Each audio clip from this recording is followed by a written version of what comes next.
To introduce our next inductee, please welcome Mr. Wade Clamel of SAIT, Director of Athletics and Recreation.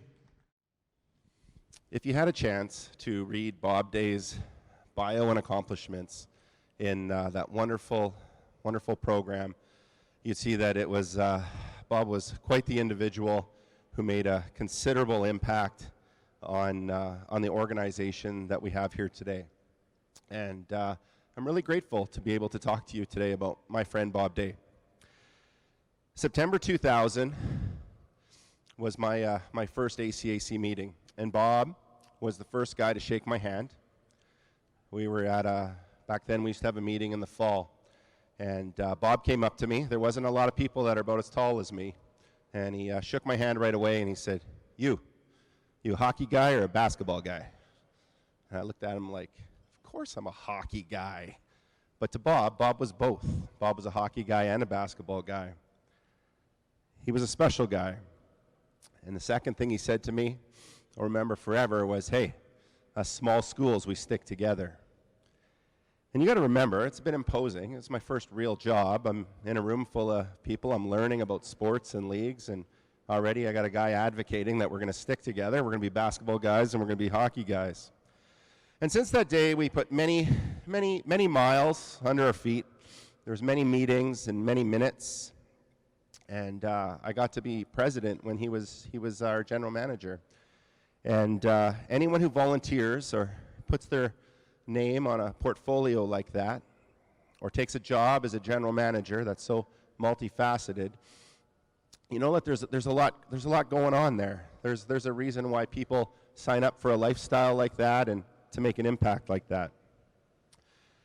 So as I was preparing for today, I was trying to figure out, if you read that bio, what would make, my friend Bob Day tick, right? What would motivate Bob to take on all those portfolios, do all those things, and really make such a big impact? And I came up with two things. I think there's two key areas that I'd like to talk to you about today about Bob. Most of you are coaches and athletes, and you love motivation, and you read all these books, and you try to figure out what makes people tick. And I think the two big ones for Bob were from an area of fairness and an area of teamwork. So if I can talk to you about fairness and teamwork today. Those of you that worked with Bob probably figured out pretty quick that he, you don't volunteer for all those portfolios just because you want more golf shirts and more chicken dinners and more golf balls and things like that. You volunteer and you make a difference because you have a foundation that everyone should make a difference. And if you work with Bob, you realize quite quickly his expectations for everyone around him were pretty high. He expected everyone to make a difference. He expected everyone to pull the rope. He expected everyone who signed up for an action item to make sure they did it.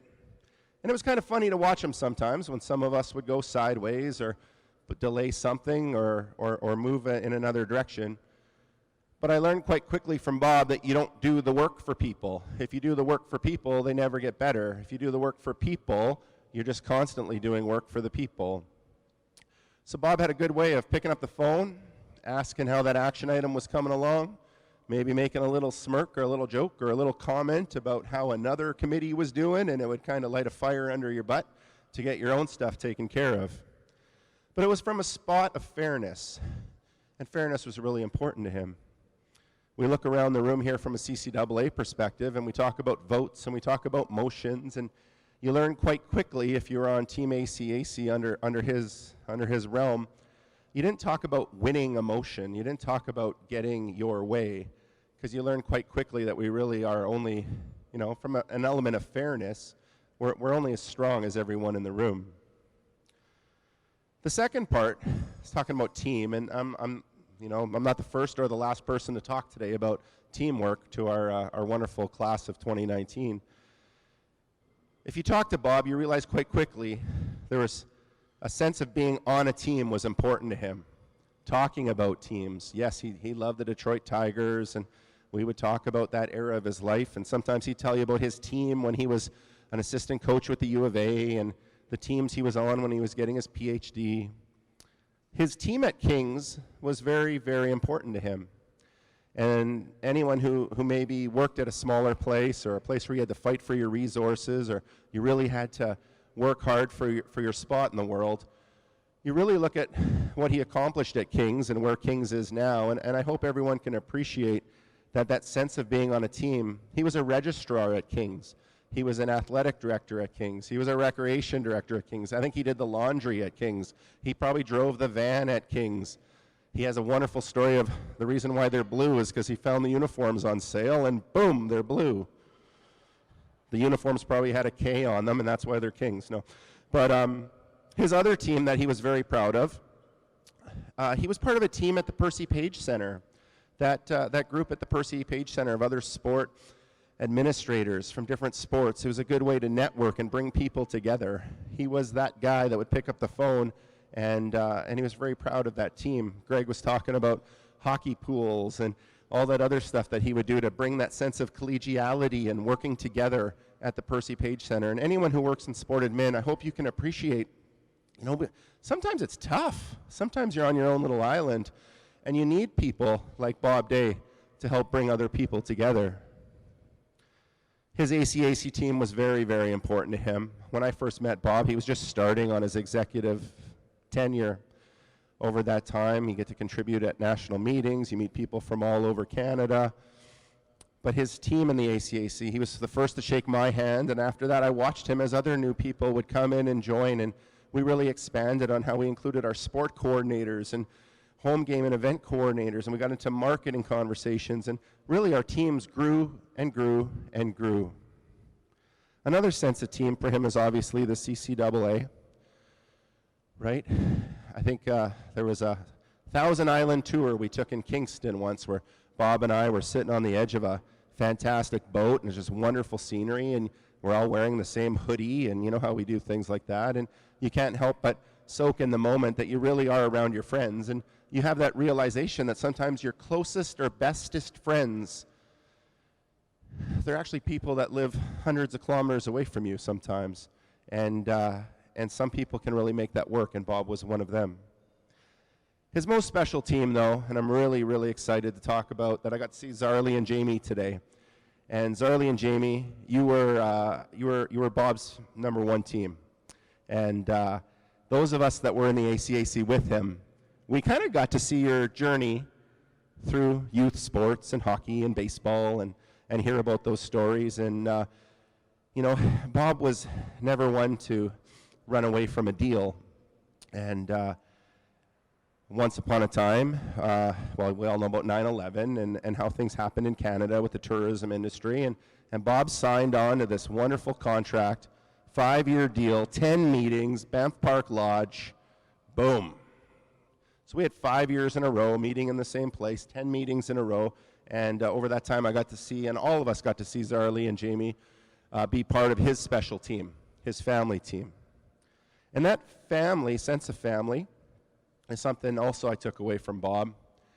Anybody who spent some time with him on a committee, anything of that nature, and he phoned you, he didn't just pick up the phone and say, "Hey Wade, how are things going? Got those convener rankings in? What's going on? You're president. We got that basketball deal signed. What do those officials want now?" No, he would ask, how's your family? And deep down in my head, I'm like, I just got little babies running around. I doubt this guy really cares what I'm going to say. But at the end of the day, he did care. But he taught a message, right? We are here to create experiences and help people be better.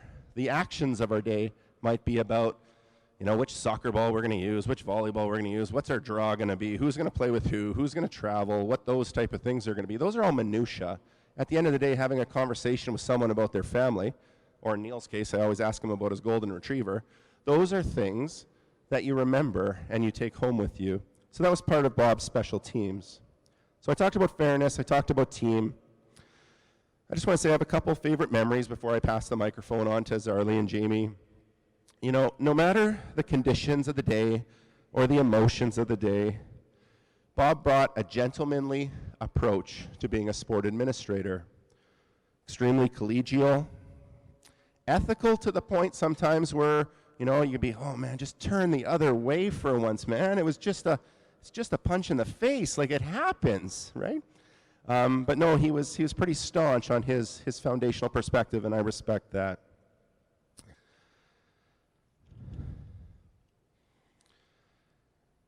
Once upon a time, I was president of the ACAC, and I was just learning my craft.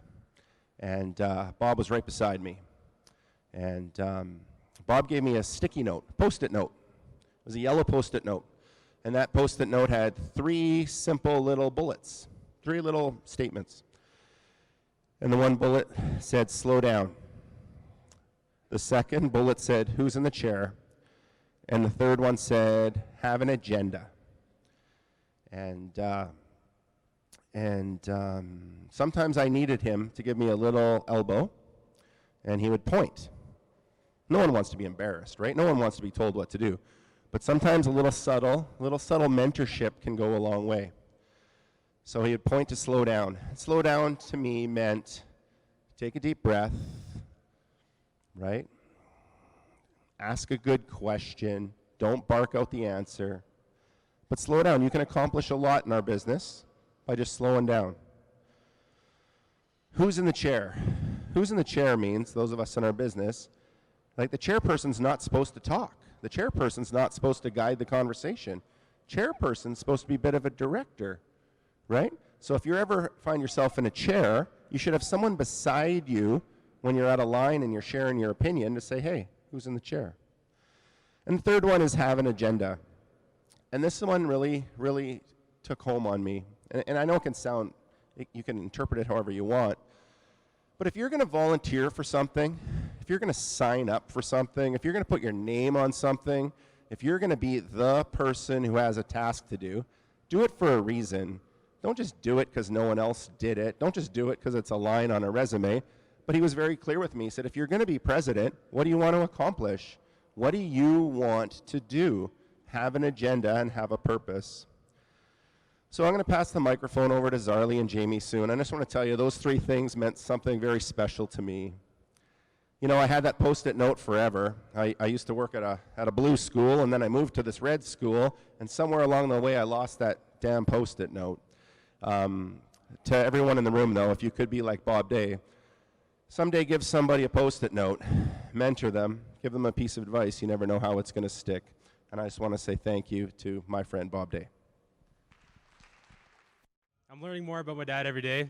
I'm sure he had a sweet gig. You know, he's definitely influenced a lot of people in this room. And I mean, every day I learn something new about him. And I'm very grateful for, you know, how I was raised and knowing how many people he affected, what he did. And one thing I can always say is that no matter what he did, he was a coach in every aspect of his life. Well, first off, I would like to say how honored my dad would be to be accepted into the CCAA Hall of Fame. From what I know of his work, I know he contributed an immense amount of work, time and effort into ensuring the success of the sporting world within the ACAC.